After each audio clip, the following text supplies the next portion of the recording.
berjumpa kembali para sahabat.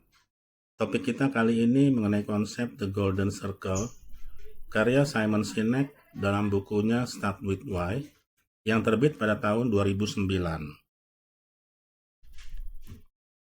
Simon Sinek adalah seorang penulis, pakar kepemimpinan, pembicara motivasi, pengajar, selama beberapa waktu menjadi penasehat pada beberapa perusahaan besar, menjadi seorang kontributor pada majalah dan surat kabar terkenal, dan telah mendirikan 2 perusahaan. Beliau lahir di Wimbledon dan lulus pada tahun 1991, dan telah mengenyam pendidikan dari beberapa universitas terkenal. Orang menggambarkan Simon Sinek sebagai seorang pemikir visioner dengan kecerdasan yang langka. Selain menulis buku Start With Why, dia juga menulis 4 buku lainnya yang juga bestseller, yaitu Leaders Eat Last, Together is Better, Find Your Why, dan The Infinite Game.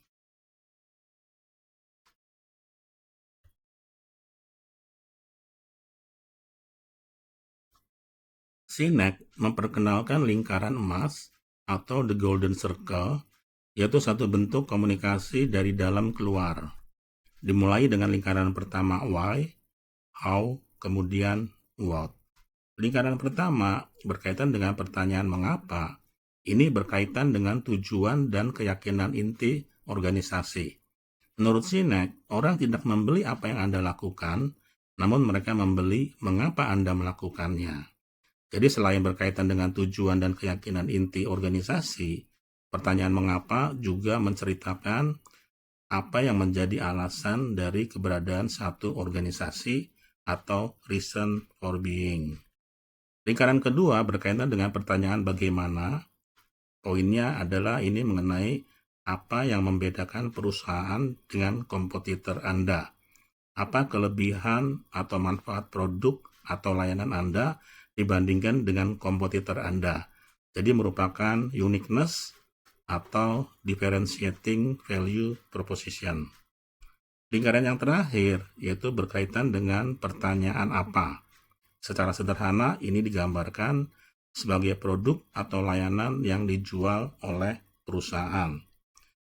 Pertanyaan menarik adalah bagaimana jika urutannya dibalik, yaitu bukan dari dalam keluar, tapi dari luar ke dalam, dimulai dengan pertanyaan what, how, kemudian why.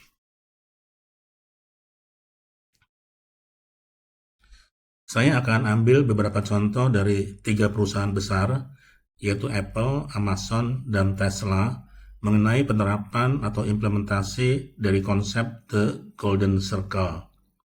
Simon Sinek banyak mengambil Apple sebagai ilustrasi utamanya, karena menurut dia, Apple lah yang paling kuat dalam mencerminkan atau menerapkan konsep The Golden Circle dalam bisnis mereka.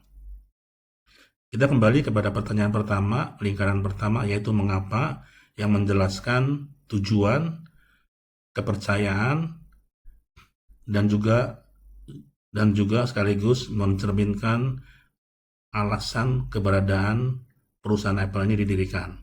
Yang pertama, kami percaya pada berpikir secara berbeda atau think difference dan menantang status quo dalam segala hal yang kita lakukan. Yang kedua, memberdayakan individu untuk dapat memiliki kekuatan yang sama untuk berkreasi layaknya sebagai perusahaan besar. Lingkaran kedua, yaitu mengenai pertanyaan bagaimana terkait dengan value proposition atau distinction, Apple menulis demikian, bahwa produk kami dirancang dengan indah dan cukup sederhana dalam penggunaannya. Kenapa harus cukup sederhana? Karena ingin memberdayakan individu. Dan yang terakhir mengenai produk atau apanya, itulah disebut bahwa di sini kami kebetulan menjual komputer. Perusahaan yang mulai berkomunikasi dengan mengapa sebenarnya memiliki fleksibilitas yang lebih besar di pasar. Ambil contoh ya, Apple dengan Dell. Apple membuat komputer, iPad, dan iPhone. Di sisi lain, Dell juga sama. Dia membuat komputer, hanya Dell lebih menekankan kepada aspek apanya, yaitu membuat komputer. Dia tidak menjelaskan mengapanya. Jadi konsumen tidak merasa nyaman membeli apapun dari mereka seperti tablet atau smartphone. Apple mulai dengan mengapa yang kuat. Ini di sini disebutkan kami percaya pada berpikir secara berbeda, kemudian ingin memberdayakan individu. Nah, memang dari dua statement ini memberi kesan kuat bahwa apa yang sedang diperjuangkan oleh Apple itu juga menjadi perjuangan daripada konsumennya. Kita ambil contoh lagi kasus Creative versus Apple. Creative sebetulnya jauh lebih mampu menghasilkan pemutar MP3 dan mereka lah yang pertama. Tapi mereka memasarkan penawaran mereka itu sebagai apa? Yaitu pemutar MP3. Tidak demikian dengan Apple. Apple memasarkan iPod sebagai 1000 lagu di saku Anda. Nah, ini memberi kesan kuat mengapa atau menjawab mengapa yang dibutuhkan oleh konsumennya. Contoh lain adalah terkait dengan perusahaan Amazon. Amazon statement mengapanya adalah memberikan pengalaman terbaik kepada semua pelanggan. Bagaimana? Yaitu dengan membangun sebuah platform yang membantu pelanggan mencari, menemukan, dan membeli apapun juga. Produknya apa? Semua produk, semua hal yang ada di bawah matahari. Jadi segala macam. Bagaimana dengan Tesla? Tesla mengemukakan tujuan, belief, atau alasan keberadaannya dengan satu statement bahwa jika sebuah mobil keluarkan gas beracun, maka itu akan berdampak buruk bagi kesehatan Anda. Bagaimana caranya?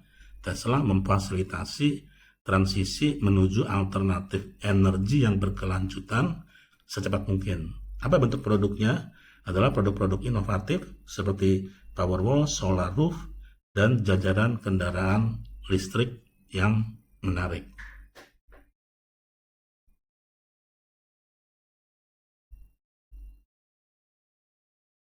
Ya, jadi disinggung kembali, mengapa yang kuat akan menawarkan atau memberikan alasan bagi orang untuk membeli dan memberi Anda fleksibilitas untuk menawarkan berbagai apa lainnya sebagai manifestasi dari why-nya Anda. Penggemar Apple tidak hanya membeli komputer, mereka juga membeli apa yang sedang diperjuangkan oleh Apple. Dan karena mengapanya Apple begitu kuat, orang dapat memahami berbagai macam produk mereka yang lain atau setelahnya, yaitu iPod hingga Mac. Ide utama Simon itu adalah bahwa orang tidak membeli apa yang Anda lakukan, mereka membeli mengapa Anda melakukannya. Hanya ketika mereka tahu kita melakukan sesuatu, maka akan timbul rasa memiliki. Itu sebabnya ini cara yang jauh lebih ampuh untuk membuat keputusan. Nah, jikalau kita berangkat dari dalam keluar, bagaimana jika katakanlah Apple itu menggunakan pendekatan dari luar ke dalam? Maka statementnya akan berbunyi demikian. Dari apa ya? Kami membuat komputer-komputer yang hebat. Komputer ini dirancang dengan indah, mudah digunakan, dan ramah pengguna. Ya, Y-nya nggak terlalu kuat di sini ya. Nah, pertanyaannya bagaimana ketika mengapanya hilang, maka yang tertinggal hanyalah apa? Simon Sinek mengatakan bahwa apa itu adalah bentuk manifestasi dari mengapa. Nah, perusahaan yang kehilangan mengapa aslinya, nah dia ambil contoh adalah Volkswagen dan Walmart. Volkswagen secara harfiah berarti mobil rakyat, dan ceritanya selalu mobil yang andal terjangkau untuk semua orang. VW Beetle asli adalah simbol kebebasan yang ceria dan kehidupan yang sederhana tanpa beban. Jadi ketika pada tahun 2004 mereka memperkenalkan VW yang super mahal seharga $70.000, Ini bertentangan dengan mengapa mereka sendiri. Akibatnya, hanya sedikit kendaraan yang terjual. Kasus lain adalah mengenai Walmart. Nah, ini kasus yang lebih serius. Walmart dimulai oleh Sam Walton dengan ide atau isu membantu orang dan komunitas dengan menyediakan produk dengan harga yang murah. Ini adalah purpose-nya ya, tujuan atau reason for being daripada didirikannya Walmart. Namun setelah kematian pendirinya, perusahaan hanya berfokus pada harga rendah, lupa membantu orang dan komunitas yang mereka masuki. Ini akhirnya menjadi bisnis yang kejam terhadap pemasok, karyawan, dan komunitas yang menjadi bagiannya. Walmart mengalami masalah serius saat kehilangan mengapanya. Menurutnya, Walton membuat kesalahan besar, yaitu tidak menuangkan ide atau isu perjuangannya ke dalam kata-kata yang cukup jelas sehingga orang lain bisa melanjutkan ide atau isu perjuangannya setelah dia wafat, yaitu melayani masyarakat, pegawai, dan pelanggan. Nah, menurut Simon Sinek, menurut dia, untuk mendapatkan kejelasan tentang mengapa, itu bukanlah bagian yang paling sulit. Bagian yang tersulit adalah disiplin untuk tetap setia pada tujuan dan keyakinan Anda. Ya, saya akan tutup materi kali ini dengan kembali menyebutkan ide utama Simon Sinek terkait dengan The Golden Circle, bahwa orang tidak membeli apa yang Anda lakukan, mereka membeli mengapa Anda melakukannya. Hanya ketika kita tahu mengapa kita melakukan sesuatu, maka akan timbul rasa memiliki. Itu sebabnya ini cara yang ampuh untuk membuat keputusan. Nah, kita kalau mengingat akan teori strategic management, kita mengenal istilah strategic intent, ya, yang terdiri dari what business are we in, visi, misi, core value, dan juga termasuk di dalamnya destination statement. Nah, mengacu kepada teori daripada The Golden Circle, kalau kita kaitkan dengan teori strategic management yang ada, itu sebenarnya bagaimana kita melakukan internalisasi daripada reason for being, purpose, ataupun belief perusahaan menjadi purpose dan belief daripada customer atau pelanggan. Sehingga dari situ akan muncul sense of belonging. Materi berikutnya saya akan jelaskan bagaimana kita mempelajari lebih lanjut tentang The Golden Circle ya. Ini ada kaitannya nanti dengan stick and carrot dan juga cara berpikir otak di dalam mengambil satu keputusan. Kemudian setelah kita tahu mengapa, Simon Sinek juga menjelaskan lalu bagaimana. Demikian sahabat, sampai jumpa pada materi berikutnya.